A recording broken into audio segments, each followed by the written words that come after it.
દાહોદ સહિત સમગ્ર ગુજરાતમાં ચકચાર મચાવનાર કેસ, જેમાં પહેલા ધોરણમાં 6 વર્ષીય માસૂમ બાળકી જોડે દુષ્કર્મનો પ્રયાસ બાદ મોં દબાવીને નિર્મમ હત્યા કરનાર શાળાના આચાર્ય ગોવિંદ નટને ગઈકાલે પોલીસ દ્વારા ધરપકડ કરવામાં આવી હતી.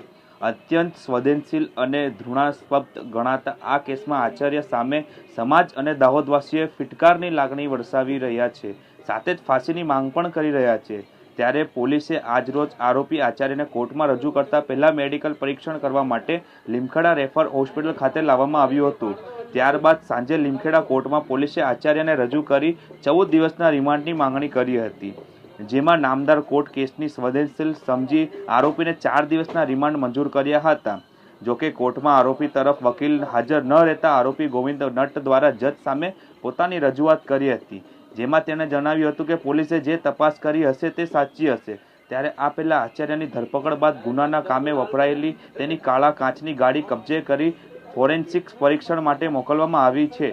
જોકે ચકચારી પ્રકરણમાં આરોપી આચાર્ય અને વિવિધ સંગઠનો સાથે જોડાયેલો હોવાની પણ ફોટોમાં વાયરલ થતા હવે રાજકારણ પણ ગરમાવા લાગ્યું છે. જોકે હવે પોલીસે રિમાન્ડ દરમિયાન આ કેસની ખૂટતી કડીઓને પેપર પર લઈ ઘટનાનું રિકન્સ્ટ્રક્શન પણ કરશે.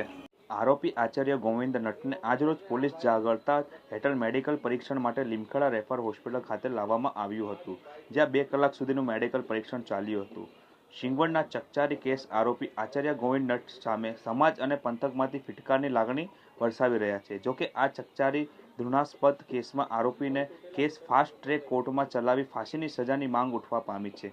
ત્યારે આ કેસમાં આજે પોલીસ આરોપી આચાર્ય ગોવિંદ નટને સાંજે 5:06 કોર્ટમાં રજૂ કરે તે પહેલા લીમખેડા કોર્ટમાં વકીલાત કરતા વકીલો બાર કાઉન્સિલે એક મીટિંગ યોજી આરોપી પક્ષે કેસ ન લડવા માટે ઠરાવ કર્યો છે, તેવું લીમખેડા બાર એસોસિએશન પ્રમુખ વજયસિંહ લબાનાએ જણાવ્યું હતું. ત્યારબાદ કોર્ટે આરોપી તરફે વકીલાત કરવા માટે અન્ય જગ્યાએ મેલ કર્યા હોવાનું પણ કહેવામાં આવી રહ્યું છે. ગઈકાલે સાંજે પોલીસ દ્વારા પ્રેસ કોન્ફરન્સ યોજી સમગ્ર કેસનો પર્દાફાશ કરી બાળકી સાથે દુષ્કર્મના પ્રયાસ બાદ હત્યા કરી હોવાનો ખુલાસો કરી આરોપી શાળાના આચાર્ય ગોવિંદ નટની ધરપકડ કરી હોવાની જાહેરાત કરી હતી. જે બાદ અત્યંત સંવેદનશીલ ગણાતા અને ગુરુ શિષ્યના પવિત્ર રિશ્તાને કલંકિત કરનાર આ કેસના આરોપી ગોવિંદ નટ વિરુદ્ધ સોશિયલ મીડિયામાં વોર ચાલ્યો છે. તેમાં ખાસ કરીને ટ્વિટર હેન્ડલ ઉપર આરોપી આચાર્યને ફાંસી થાય તે માટે માંગ ઉગ્ર બનવા પામી છે. એટલું જ નહીં, ગોવિંદ નટકો ફાંસી દોનો હેશટેગ પણ ખૂબ જ જબરજસ્ત રીતે ટ્રેન્ડ થઈ રહ્યો છે. બાળકીની ક્રૂરતાપૂર્વક હત્યા કરનાર શાળાના આચાર્યનું કનેક્શન ભાજપ સાથે જોડાયેલું હોય તેવી કેટલીક તસવીરો સામે આવી છે. આરોપીના કેટલાય ફોટો સોશિયલ મીડિયામાં વાયરલ થયા છે. કોંગ્રેસના પ્રવક્તા પાર્થિવરાજ કાઠવાડિયાએ આરોપી ગોવિંદ નટના કેટલાય ફોટો સોશિયલ મીડિયા ઉપર શેર કર્યા છે, જેમાં તે વિશ્વ હિન્દુ પરિષદના કાર્યક્રમમાં ભાગ લેતો તેમજ પૂર્વ મંત્રી અર્જુનસિંહ સાથે બેઠક કરતો જોવા મળ્યો છે.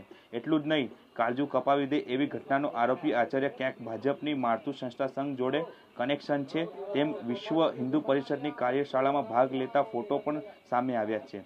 જ્યારે વર્ષ 2020માં વિશ્વ હિન્દુ પરિષદના દક્ષિણ ગુજરાત પ્રાંતના પંચમહાલ વિભાગના ધર્માચાર્ય પ્રમુખ તરીકે નિયુક્તિ થઈ હોવાનું સામે આવ્યું છે.